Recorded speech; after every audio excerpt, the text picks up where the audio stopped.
Le Seigneur, acclame le Seigneur. Alléluia. Que Dieu vous bénisse. La Bible nous dit dans le livre de Psaume 103 que mon âme bénit l'Éternel Dieu. Alléluia. Mon âme bénit l'Éternel Dieu. Pourquoi le Seigneur demande à ce que nos âmes bénissent l'Éternel Dieu? Parce que Dieu voulait emmener nos âmes à être reconnaissants envers lui pour tout ce qu'il fait dans nos vies. Alléluia. La Bible nous dit dans le livre de Jean 3, verset 2, bien-aimé, je souhaite que tu sois en bonne santé et que tu sois prospère comme prospère l'état de ton âme. Amen. Oui, dans le livre de Psaume 103, la Bible nous révèle que mon âme bénit l'Éternel Dieu. Et Dieu veut me faire comprendre que tout être humain doit tomber ton âme, être reconnaissant envers l'Éternel Dieu. Parce que tout ce qui nous arrive dans ce monde, ceci se passe spirituellement d'abord. Alléluia. Je vais lire le livre de Psaume 103. Je vais lire un peu. On va essayer de parler de quelque chose avant de continuer. Psaume 103. Psaume 103. Alléluia. Alléluia. Ça, c'est le psaume préféré de David. Alléluia. C'est le psaume préféré de David. Mon âme bénit l'Éternel, que tout ce qui est à moi bénit son saint nom. Alléluia. La Bible nous dit dans le livre de Romains que toutes choses concourent au bien de ceux qui aiment Dieu. Assieds-toi, assieds-toi. Toutes choses concourent au bien de ceux qui aiment Dieu. David, lui, il a appris à dire à son âme, son corps, son esprit, de bénir Dieu en tout temps, en tout lieu, dans le bon moment comme dans le mauvais moment. Bien-aimé dans le Seigneur, si tu as appris à ton âme à adorer Dieu, à louer Dieu, je pense que c'est une manière d'avoir confiance à l'Éternel Dieu. Alléluia. Oui, David a bien compris. Peu importe tout ce qu'il a vu dans ce monde, il dit mon âme loue Dieu. Raison pour laquelle si ton âme adore Dieu, il y a le moment pendant que tu dors, tu vas voir ton âme se retrouver à l'église. Alléluia. Tu vas voir ton âme se retrouver dans un lieu en train de célébrer Dieu, en train de louer Dieu, en train d'adorer Dieu. Bien-aimé, savez-vous qu'il y a plein de chrétiens que leur corps adore Dieu à part. Leur âme adore le diable. Oui. Il y a plein de chrétiens, le corps adore Dieu. C'est-à-dire le corps le dimanche, il va à l'église, il fait tout ce qu'il y a à faire. Et il revient maintenant à la vie pendant qu'il dort. L'âme aussi se retrouve dans le monde spirituel en train d'adorer le diable. D'où il y a les gens, quand ils dorment, ils se retrouvent chez les petits sœurs qu'ils ont fréquentés dans le passé. Ou bien ils se retrouvent dans leur maison familiale, peut-être que dans la famille, il y a une idole où les parents adoraient, où chaque fois toi aussi, ou bien chaque année, comme les fêtes de génération, etc., etc. Et tu te vois en songe, en train d'adorer encore les mêmes idoles. Pourtant tu es chrétien. Et cela t'arrive, tu poses la question, tu dis, mais pourquoi tout le temps mon âme se retrouve dans la coupe familiale? Pourquoi? Oui, c'est parce qu'il y a un lien qui lie ton âme à ces esprits maléfiques. Alléluia. Il y a un lien qui continue de parler, crier contre ta vie, qui ne veut pas te voir célébrer Dieu, corps, âme et esprit. Si nous sommes des véritables enfants de Dieu, notre corps doit apprendre à adorer Dieu. Notre âme doit apprendre à adorer Dieu. Et notre esprit doit apprendre à adorer Dieu. D'où on appelle un véritable chrétien. Bien aimé, si ton âme adore Dieu, ton esprit adore Dieu, tout ce qui va arriver dans le monde ou même qui va t'arriver, le Seigneur va te révéler cela chaque moment. Amen. David le dit, il dit, mon âme bénit l'Éternel et n'oublie aucun de ses bienfaits. Alléluia. L'année 2025 a coulé. Tu dois être reconnaissant avec l'Éternel, même si le bilan que tu as fait, le bilan n'a pas pu aboutir. Alléluia. Tu n'as pas besoin de s'inquiéter de quoi que ce soit. Si seulement tu crois, tu as confiance en Dieu. Amen. Il dit, mon âme bénit l'Éternel Dieu et n'oublie aucun de ses bienfaits. Même le sou de vie que Dieu te donne, tu dois être reconnaissant envers ce Dieu. Pour le sou de vie qu'il te donne. Les chrétiens aiment se lamenter sur leur sort. Mais ils oublient que au moins le Seigneur leur accorde la vie. Au moins le Seigneur leur accorde la force. Au moins le Seigneur leur accorde la santé. D'où la grâce est en action. Alléluia. Bien aimé dans le Seigneur. Si aujourd'hui il est réveillé, ils n'ont pas appelé les gens pour dire qu'il est paralysé. Ou bien il a fait un AVC. Il n'arrive plus à parler. Ou bien il a piqué crise. Il est dans le coma. Tu dois être reconnaissant envers l'Éternel Dieu. Peu importe ce qui t'est arrivé dans le passé, ou bien jusqu'aujourd'hui. Il y avait des gens même qui étaient tombés dans le coma, etc. Mais par la grâce de Dieu, ces personnes se sont relevées. La grâce de Dieu a parlé dans leur faveur. David nous apprend à dire à nos âmes, être reconnaissants dans toutes choses envers le Seigneur. Dans les petites choses comme dans les grandes choses.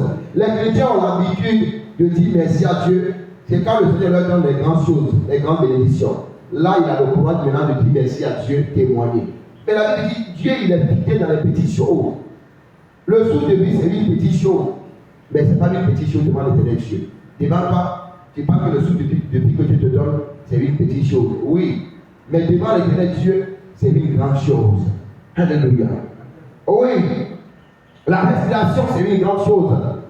La nourriture que tu te donnes chaque jour, c'est une grande chose. Toi, tu ne vois pas l'importance de cela. Va dans certains endroits, tu vas voir. Il y a les gens même qui n'arrivaient pas à manger 2 fois par semaine. S'ils mangent aujourd'hui 18 heures, c'est juste qu'à 18 heures et après 18 heures. Ils cherchent l'eau qui boit, c'est fini. Un couple. Bien-aimés dans le Seigneur, apprenons à être reconnaissants envers l'Éternel Dieu. Et David continue, il dit, c'est lui qui pardonne toutes nos iniquités, qui guérit toutes les maladies. Alléluia. C'est une manière de nous faire comprendre ce matin que notre Dieu, peu importe le mal qui te domine, peu importe les erreurs, notre Dieu, c'est un Dieu qui pardonne. Peu importe l'acte que tu as posé, et il suffit seulement de reconnaître tes torts ou même tes erreurs, et tu places tes genoux, tu lui dis, Seigneur, voici je reconnais mon mal. Aie pitié, aie compassion de moi. Et le Seigneur, lui, il va te pardonner. En dehors de ça, dans le pardon, Dieu guérit dans le pardon. Dieu ne guérit pas sans pardon. Avant que Dieu ne te guérisse, il te guérit parce que tu as pardonné, tu as demandé pardon. Après le pardon, toute la guérison. Même physiquement, quand tu vas sur les petits langues, et on te dit quoi? On dit si tu veux être guéri de ton cœur et de ton mal, tant que tu ne pardonnes pas à ton prochain, tu n'auras pas la guérison.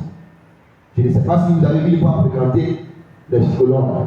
Il a dit quand tu as des blessures émotionnelles, ça veut dire quoi? Tu as reçu des coups. Peut-être dans la France, les parents t'ont maltraité. Jésus a laissé des souvenirs dans ton cœur, un mauvais souvenir. Et ça veut dire quoi? Ça affecte ta vie. Donc, Jésus va voir les psychologues. Eux, ils vont travailler sur ta vie. Ou bien, tu es rentré dans une relation homme comme femme. C'est un exemple que je donne. Il y a plusieurs blessures émotionnelles. Tu es rentré dans une relation. Au début, c'était tout. Mais à un moment donné, l'homme a commencé à faire sortir ses passes. Et tu as commencé à répéter, tu as maltraité. Et quand tu vois les hommes sur ton chemin, tu n'as plus envie de causer avec ton être humain, ou bien surtout les garçons. Parce que tu te dis que tous les garçons sont pareils. Alléluia. On te demande quoi? On te dit, si tu veux être guéri de ce mal, pour libérer ton cœur. C'est ce que David a fait de nous par la parole ici. David n'a pas parlé de la guérison avant le pardon. Il dit c'est lui qui nous pardonne. Donc nous aussi on doit pardonner d'abord à ceux qui nous ont fait du tort. Si tu pardonnes à ton prochain qui t'a fait du mal, tu vas te guérir. Alléluia. Le non-pardon, c'est une manière d'emprisonner, d'enchaîner une personne dans ton cœur. Le non-pardon. Par exemple, moi je t'ai fait du mal, mais quelqu'un t'a fait du mal. Si tu dis que tu ne vas pas le pardonner, c'est une manière d'emprisonner la personne dans ton cœur. Qui souffre? C'est toi-même qui souffres. Peut-être l'autre, lui, il s'en fout de sa vie, de ça. Il t'appelle du temps, peut-être qu'il est conscient, mais il n'est pas conscient. Lui, il continue de mener sa vie comme ça. Mais toi, tu as prisonné ça dans ton cœur. Et ceci ronge ton cœur. Ça sème la douleur dans ton cœur. Chaque fois, ça te fait mal. Ça sait ton cœur. Qui est malade? C'est toi qui es malade. Le non-pardon, c'est le péché, c'est la maladie. Ceci peut détruire ta vie. Avec pour laquelle, quand vous partez chez le psychologue, on vous dit libère ton cœur. Pardon. Même Dieu aussi, avant que Dieu ne te guérisse, il te dit pardonne d'abord tous ceux qui t'ont offensé. Pardonne à tous ceux qui t'ont offensé. Comme le dit dans le livre de Matthieu, il dit notre Père qui est aux cieux. Notre Père qui est aux cieux, que ton règne vienne, que ta volonté soit plus sur la terre comme dans les cieux. Pardonne nos péchés. Pardonne nos iniquités. Alléluia. Comme nous aussi, nous avons péché, il faut nous pardonner. Ceux qui nous ont offensés aussi, pardonne-les aussi. Mais ceux qu'on a offensés, pardonne à ces personnes. Bien-aimé dans le Seigneur, si tu veux apporter 2026 avec une année de grâce, de bonheur, de bénédiction, ce matin, tu dois décharger ton cœur. Tu dois libérer ton cœur. Le 31 avril, les gens sont remplis, les églises sont remplies par-ci, par-là. Mais combien de personnes qui vont apporter 2026 avec le Saint-Esprit? Combien de personnes qui vont marcher selon le plan de Dieu en cette année 2026? Allez remplir l'église le 31 et revenir le 2. Commencez à mener au défi. Ça ne veut pas dire que tu es chrétien. Moi, je change de te dire ce matin. Si tu veux voir 2026, elle est une année où tu seras débordé de joie, débordé de bonheur, débordé de la grâce, de la bénédiction. Et bien aimé de le Seigneur, ce matin, tu vas libérer ton cœur complètement. Tu vas ouvrir ton cœur au Saint-Esprit pour que lui-même puisse faire son entrée. Et que tout ce qui est blessé sur ton cœur, le non-pardon. Parce qu'il y a des gens qui t'ont offensé. Tu dois pardonner à ces personnes. Moi, souvent, je remarque, ou bien je regarde souvent quand tu vas sur les réseaux sociaux, quand après l'année arrive, c'est là, il y a un artiste, à côté de ici, les gens publient ces musiques à tous ceux que tu as offensés, pardonne-moi les machins. Non, le pardon, c'est pas comme ça. Le pardon, ça vient du plus profond du cœur. Le pardon, ça vient du plus profond de ton cœur. Décharge ton cœur. Libère ton cœur. La majorité des chrétiens sont des chrétiens superbus. Ils font les choses parce qu'il faut le faire. Mais ils ne marchent pas selon la spiritualité. Il y a deux choses. Bien aimé dans le Seigneur. Vous voyez ceux qui ne vont pas à l'église, qui sont des leaders de ce monde, des célébrités de ce monde, des rois de ce monde, c'est les gens qui ont appris à adopter une vie de spiritualité. Tous vous les voyez, ils sont bénis. Mais les chrétiens, comme les chrétiens, qui ont appris à adopter une vie de spiritualité. La religion n'a rien à voir avec la spiritualité. Mais une personne peut adopter la religion, inclure la spiritualité, être au devant de tout, atteindre un sommet. Et c'est ce que je vous montre ici tous les jours. C'est ce que je fais. Et dit, la religion, avec la spiritualité, tu vas atteindre une haute dimension. Mais ceux qui ont les moyens, ceux qui sont les célèbres, les machins, et vous vous admirez matin, midi, soir. Et ce sont les gens qui sont des chrétiens? Non. Ils n'ont rien à voir avec Jésus-Christ. Loin, loin. Ils sont loin de Jésus-Christ. Mais c'est des gens qui contrôlent le monde. Qui contrôlent l'univers. Et puis c'est des gens qui sont bénis. Mais ces personnes-là, c'est quoi ils font et puis ils sont bénis comme ça? Oui, c'est des gens qui mènent une vie de spiritualité. Ils connaissent ce qu'on appelle la spiritualité plus que les chrétiens. Mais les chrétiens oublient que le Dieu qu'on appelle Jésus-Christ, le Dieu qu'on appelle au Alpha et l'Oméga, le Dieu qu'on appelle Emmanuel, le Dieu qu'on appelle Jéhovah Rapha, le Dieu qu'on appelle El Shaddai Adonai, c'est le Dieu de la spiritualité. Jésus disparaît et il réapparaît. Jésus disparaît et il réapparaît. Oui.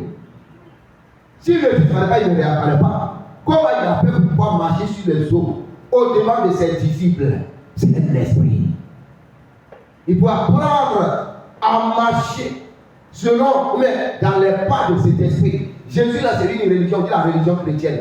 Mais derrière la religion chrétienne, il y a un pouvoir, il y a une puissance, il y a un esprit qui reste spirituellement. Donc, qu'est-ce que moi je dois faire pour atteindre ce niveau? Il faut moi aussi, je dois adopter une vie de spiritualité. C'est ce qui manque aux chrétiens. C'est pour laquelle souvent, quand je vous regarde, ça me fait mal et souvent ça me rit. Je me rime bien, je ne sais pas comment je peux dire. Oui, je regarde les gens, je les regarde. Bien aimé dans le Seigneur, on est passé par des moments difficiles pour être où on est arrivé aujourd'hui. Ça n'a pas été rose. Si vous voyez les témoignages, les grâces par-ci par-là, moi je vous enseigne comment vous pouvez avoir l'autorité pour gouverner le monde. Bien aimé dans le Seigneur, tu ne peux pas avoir la haine contre les gens, la colère contre les gens et mener une vie de spiritualité. Si tu es un vrai chrétien, quelqu'un qui t'a offensé, qu'est-ce que tu dois faire? Tu dois pardonner la personne dans ton cœur et maintenant te servir du mal de la personne pour créer un nouveau monde. Moi, c'est comme ça que je fonctionne. Mes injures, je les transforme. Mes injures, quand tu m'injures ou même tu les critiques, je ne trouve pas ça mal. Ça me fait mal dans le cœur, mais je n'ai pas mal contre toi. Mais moi, je travaille sur ça pour atteindre un certain niveau. Pour que demain, tu puisses me dire, lui là, on ne peut pas jouer avec lui. Et oui, c'est comme ça la vie d'un homme. Vous aimez quand on vous blesse, on vous fait du mal. Et ceci, ça vous détruit. Bien-aimé, ne laissez personne te détruire avec sa parole. Le monde, tout ce qu'on dit contre ta vie, tu dois travailler là-dessus. Ce qu'ils ont dit contre toi, ça te fait mal, non? Si ça te fait mal, qu'est-ce que tu dois faire? Tu dois te lever dans la prière. Dis à Dieu, Seigneur, tu dois changer mon histoire. J'ai dit plusieurs fois que le monde a besoin de ceux qui ont de la valeur. Si tu n'as pas de la valeur, le monde n'a pas besoin de toi. Quand vous dites que les riches marchent avec les riches, parce qu'un riche, il peut aller emprunter l'argent, c'est son ami riche, ou bien il n'en a pas besoin. Parce qu'il sait que son ami a déjà tout. Son ami, il a déjà tout. Lui aussi, il a tout. Oui, l'enfant des riches, et puis c'est les enfants de riches qui marchent ensemble. C'est là que tu vas voir un enfant de riche venir marcher avec un pauvre. Parce que tu n'as rien, tu n'es rien. Tu n'as pas de la valeur. Alléluia. Ils s'en foutent.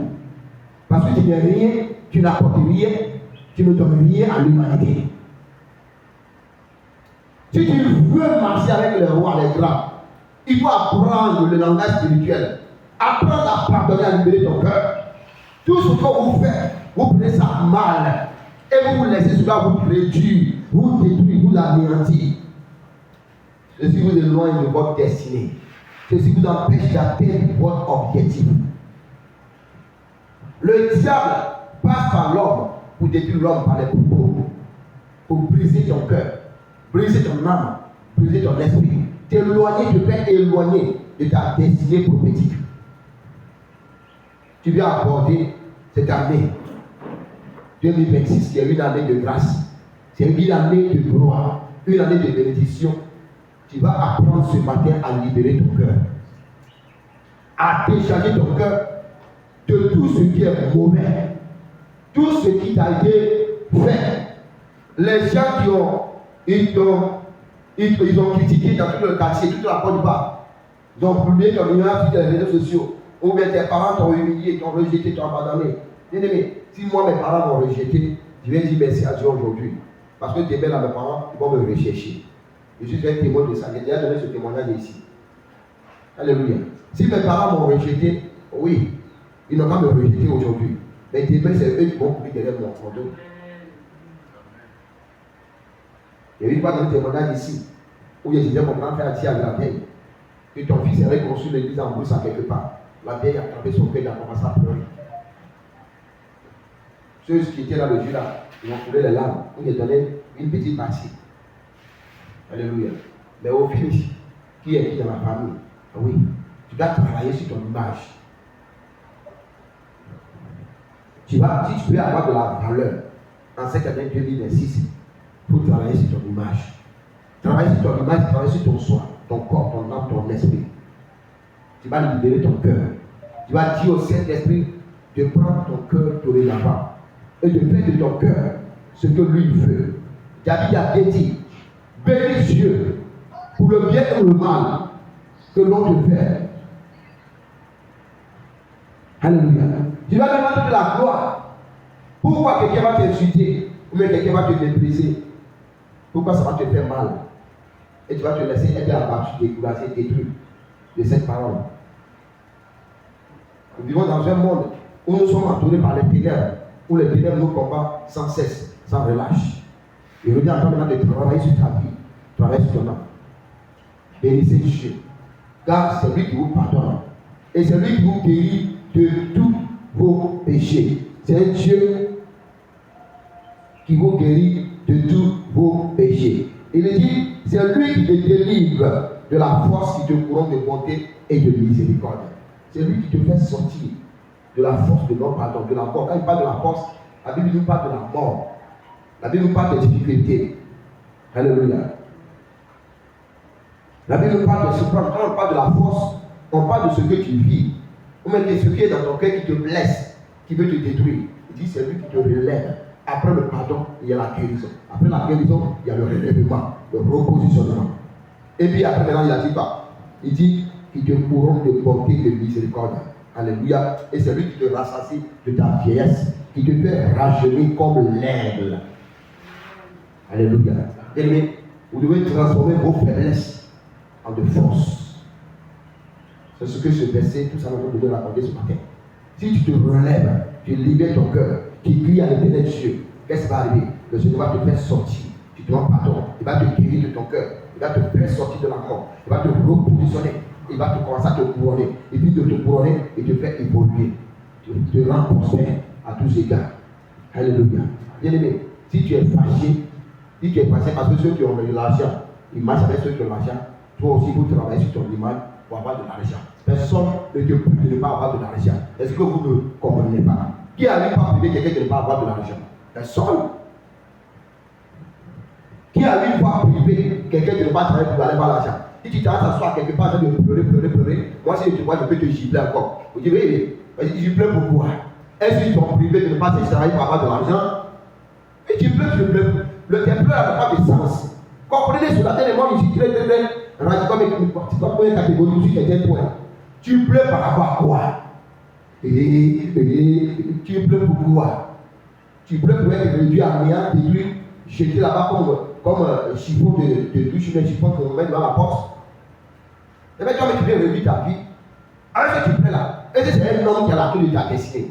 Aucun être humain n'a la clé de ta destinée.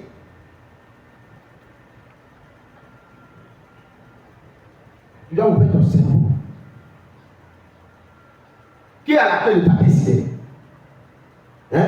Qui a la clé de la destinée de qui que ce soit ici? C'est Dieu.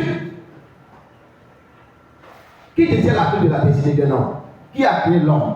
C'est Dieu qui a créé l'homme. C'est Dieu qui a créé de nos destinées.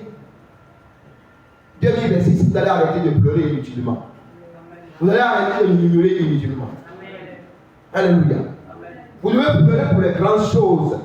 Pleurez pour les grandes choses. Ne restez pas là-bas pleurer pour les choses inutiles, qui n'ont pas de sens, qui n'ont pas de la valeur. Les choses qui peuvent te réduire à néant, qui peuvent te détruire toi-même. Personne n'a la clé de ta destinée. Personne n'a fermé la porte de grâce sur toi, de bénédiction sur toi. C'est toi-même. Prenez l'ennemi de l'homme, c'est toi l'homme, c'est toi-même. Prenez l'ennemi de l'homme là, c'est toi-même qui es ton ennemi d'abord. Et ceux qui sont nés dans les familles pauvres, mais ils travaillent dur, et ils deviennent des héros, ils deviennent des hommes célèbres, ils deviennent des rois des reines, qui influencent et eux, ils ont fait comment? Ils n'ont pas fait par la magie, ils ont travaillé sur leurs images. Ils ont transformé leur faiblesse en des forces, en des témoignages, en des victoires. Et aujourd'hui, ils ont atteint leur niveau. Ils ont atteint leur objectif. Amen. Que la grâce de Dieu soit avec nous ce matin. Que le Seigneur soit avec nous.